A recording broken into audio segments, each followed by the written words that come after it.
மற்றொரு அண்மை செய்தியை பார்த்து வருகிறோம். தஞ்சை அரசு மருத்துவமனையில் தீ விபத்து ஏற்பட்டுள்ளது. தஞ்சை அரசு மருத்துவமனையில் தீ விபத்து ஏற்பட்டிருப்பதால் நோயாளிகள் பாதுகாப்பாக வெளியே கொண்டுவரப்படும் காட்சிகளை பார்த்து வருகிறோம்.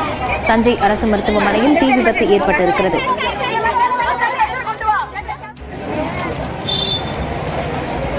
தஞ்சை அரசு மருத்துவமனையில் தீ விபத்து ஏற்பட்டிருப்பதால் பரபரப்பான சூழல் நிலவுகிறது. நோயாளிகளை பாதுகாப்பாக வெளியேற்றும் பணியில் செவிலியர்கள் மருத்துவர்கள் ஈடுபட்டிருக்கிறார்கள். இந்த காட்சிகளை பார்த்து வருகிறோம்.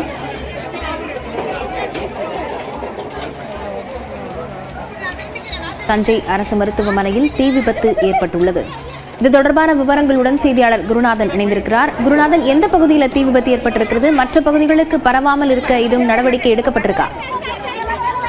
அதாவது தஞ்சை அரசு மருத்துவமனை தஞ்சை பழைய பேருந்து நிலையம் செயல்பட்டு வருகிறது. இந்த பேருந்து நிலையத்தில் தஞ்சை மாவட்டம் இல்ல, தஞ்சை திருவாரூர், நாகப்பட்டினம் உள்ளிட்ட சுற்றுவட்டார நூற்றுக்கணக்கான கர்ப்பிணிகள் மற்றும் பச்சிளம் குழந்தைகள் சிகிச்சை பெற்று வருகின்றனர்.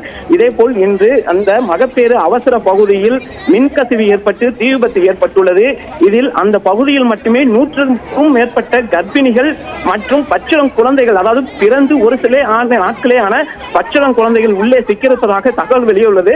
மேலும் அந்த கட்டிடம் முழுவதுமே மின்சார துண்டிப்பு என்பது ஏற்பட்டுள்ளது. இதனால் உள்ளே இருப்பவர்களை மீட்பதில் பெரும் தாமதம் ஏற்பட்டுள்ளது. அங்கு பணிபுரியும் செவிலியர்கள், மருத்துவர்கள் கர்ப்பிணி பெண்களை ஒவ்வொருத்தராக வெளியே அழைத்து வருகின்றனர்.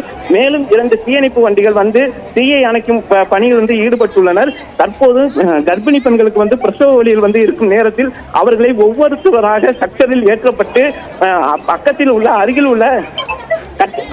உள்ள கட்டிடத்துக்கு அழைத்து சென்று கொண்டிருக்கின்றனர். இதனால் இங்கு அவரது அதாவது கர்ப்பிணி பெண்களை சேர்த்த உறவினர்கள் ஒரு பதற்றமான சூழலே இருக்கிறனர்.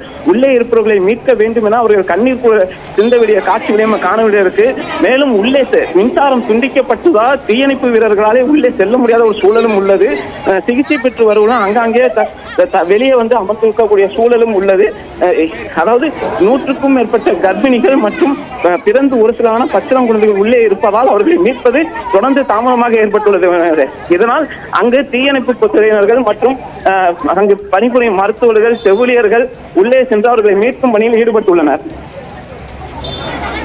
தஞ்சை அரசு மருத்துவமனையின் மகப்பேறு பிரிவில் தீ விபத்து ஏற்பட்டிருக்கிறது. கிட்டத்தட்ட 100 கர்ப்பிணி பெண்களும் குழந்தைகளும் அங்கு சிக்கியிருப்பதாக தகவல் வெளியாகி இருக்கிறது. அவர்களை வெளியேற்றும் பணியும் நடைபெற்று வருகிறது. தஞ்சை அரசு மருத்துவமனையின் மகப்பேறு பிரிவில் தீ விபத்து ஏற்பட்டுள்ளது. அண்மை செய்தியாக பார்த்து வருகிறோம். மேல் விவரங்களுடன் செய்தியாளர் குருநாதன் இணைந்திருக்கிறார். குருநாதன், அவர்களை மீட்கும் பணியானது எந்த கதியில் நடைபெற்று வருகிறது? மீட்பு பணியில் ஏதாவது சிக்கல் ஏற்பட்டிருக்கிறதா? என்ன நிலவரம்? நிச்சயமாக, அதாவது இந்த கட்டடம் என்பது ஒரு குறுகலான வழி. இங்கு மகப்பேறு சிகிச்சை மட்டுமே நடைபெறும். அதாவது மற்ற எந்த சிகிச்சையும் இங்கு கிடையாது. ஒன்லி கர்ப்பிணி பெண்கள் மகப்பேறு மற்றும் பிறந்து பச்சிளம் குழந்தைகளுக்கான சிகிச்சை மட்டுமே இங்க நடைபெறும். அப்படிங்கும்போது உள்ளே பிரசவத்திற்காக 100க்கும் மேற்பட்ட கர்ப்பிணிகள் என்பது உள்ளே இருக்கின்றனர். அதே போல் பிறந்து ஒரு சில நாட்களேயான பச்சிளம் குழந்தைகளும் இங்கே உள்ளே இருக்கிறார்கள். அவர்கள் உள்ளே மின்சாரம் துண்டிக்கப்பட்டதால் உள்ளே அவர்களை மீட்பதில் மிகப்பெரிய சிரமம் ஏற்பட்டுள்ளது. மேலும் சிகிச்சைக்காக கேட்ட உறவினர்கள் வெளியே பதற்றத்துடனே உள்ளனர். தற்போது மகப்பேறுக்காக உள்ள கர்ப்பிணிகளின் ஒவ்வொருத்தராக சர்ச்சரை அழைத்து அங்கு பணிபுரியும் செவிலியர்கள் மற்றும் ஊழியர்கள் அவர்களை வெவ்வேறு கட்டிடத்திற்கு அழைத்து செல்லக்கூடிய சூழல் உள்ளது. இதனால் தஞ்சை அரசு மருத்துவமனையில் பதற்றமான சூழல் உள்ளது. தொடர்ந்து உள்ளே மின்சாரம் இல்லாதால் தீயணைப்பு துறையை உள்ளே அழைத்து சென்று அவர்களை மீட்பதில் தொடர்ந்து தாமதம் ஏற்பட்டுள்ளது.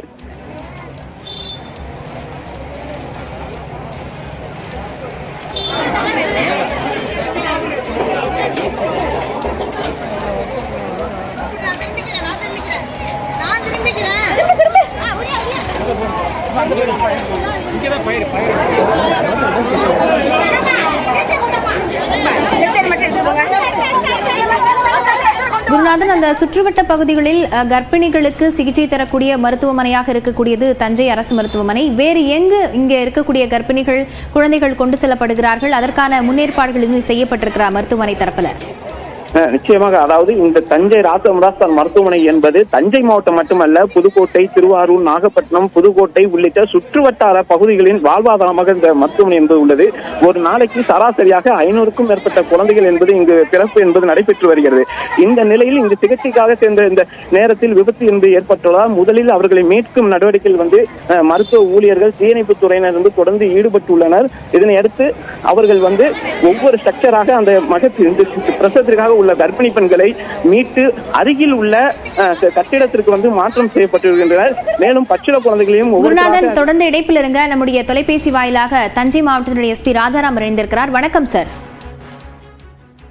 வணக்கம் மேடம். இந்த மகப்பேறு பிரிவில் தீ விபத்து ஏற்பட்டிருக்கிறது. அங்க இருக்கக்கூடிய கர்ப்பிணி பெண்கள், குழந்தைகளை வெளியேற்றும் பணி அப்படிங்கிறது எந்த கதியில் இருக்கிறது சார்?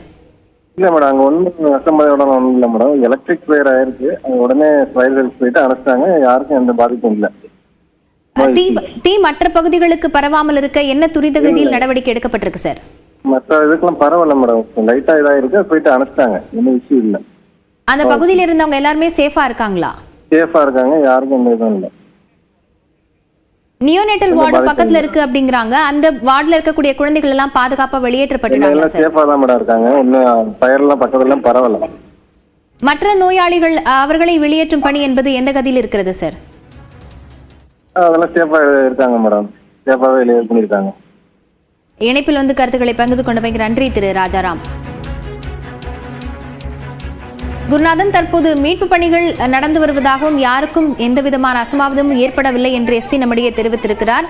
அங்கு வேறு யாராலும் சிக்கி இருக்கிறார்கள் அப்படிங்கிற தகவல் எதுவும் நமக்கு இருக்கா? நிச்சயமாக இந்த பிரிவு என்பது மகப்பேருக்கு மட்டுமே, மேலும் பச்சிளம் குழந்தைகளுக்காக மட்டுமே உள்ள பிரிவு. இதில் எப்படி இருந்தாலும் உள்ளே 500க்கும் மேற்பட்ட கர்ப்பிணிகள் மற்றும் 500க்கும் மேற்பட்ட பச்சிளம் குழந்தைகள், அதாவது ஒரு சில நாட்களே ஆன பச்சிளம் குழந்தைகள், அதாவது இன்குபேட்டர் வைக்கக்கூடிய அந்த குழந்தைகள் என்பது இங்குதான் பிறந்து 2 நாட்கள் தாயிடம் பிரித்து இங்கே வைப்பார்கள். அப்படி உள்ளவர்கள் மட்டும்தான் இந்த கட்டடத்திற்குள்ளே சிக்கி உள்ளனர். இந்த தீ விபத்து ஏற்பட்டதுனே அதாவது நடக்க முடிந்தவர்கள் உடனடியாக நடந்து வெளியே வந்து விட்டார்கள். இந்த மகப்பேறு சேர்ந்தவர்களால் நடக்க முடியாதால் அவர்களை உறவினர்கள் மற்றும் மருத்துவ ஊழியர்கள் அழைத்து கொண்டு வெளியே உட்கார வைத்துள்ளனர். இவர்களை மீட்டு அருகில் உள்ள கட்டிடத்திற்கு மாற்றம் செய்து கொண்டிருக்கின்றனர். மேலும் உள்ளே மின்கசிவு ஏற்பட்டு புகைமூட்டம் சூழ்ந்ததால் உள்ளே சுவாசிக்க முடியாத ஒரு சூழல் என்பது ஏற்பட்டுள்ளது. இதனால் மின்சாரம் துண்டிப்பு ஏற்பட்டுள்ளதால் தீயணைப்பு துறையினாலும் மருத்துவ ஊழியர்களும் உள்ளே செல்ல முடியாத ஒரு சூழல் என்பது ஏற்பட்டுள்ளது.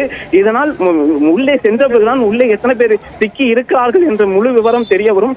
எப்படி இருந்தாலும் உள்ளே 100க்கும் மேற்பட்ட கர்ப்பிணிகள், பச்சிளம் குழந்தைகள் சிக்கியிருக்க வாய்ப்புள்ளது.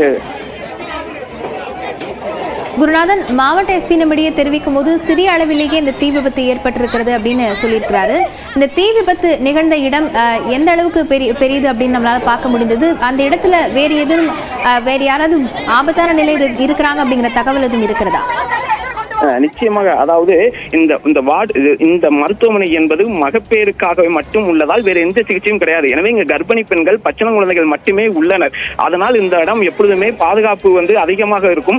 மேலும் இந்த உள்ளே செல்லக்கூடிய பாதை என்பது மிகவும் குறுகலாக இருக்கும். ஏனால் பிறந்த குழந்தைகள், கர்ப்பிணி பெண்கள் உள்ளே இருப்பதால் வெளியாட்கள் உள்ளே போகக்கூடாது என்று காவலாளிகள் அதிகாரிகள் இருப்பார்கள். உள்ளே குறுகிய வழி என்பதால் உள்ளே யாரும் எழுதிய முடியாது. அந்த கட்டிடத்தில் தான் இந்த மின்சாரம் ஏற்பட்டுள்ளதால் வெளியே வருவதில் மிகப்பெரிய சிரமம் ஏற்பட்டுள்ளது.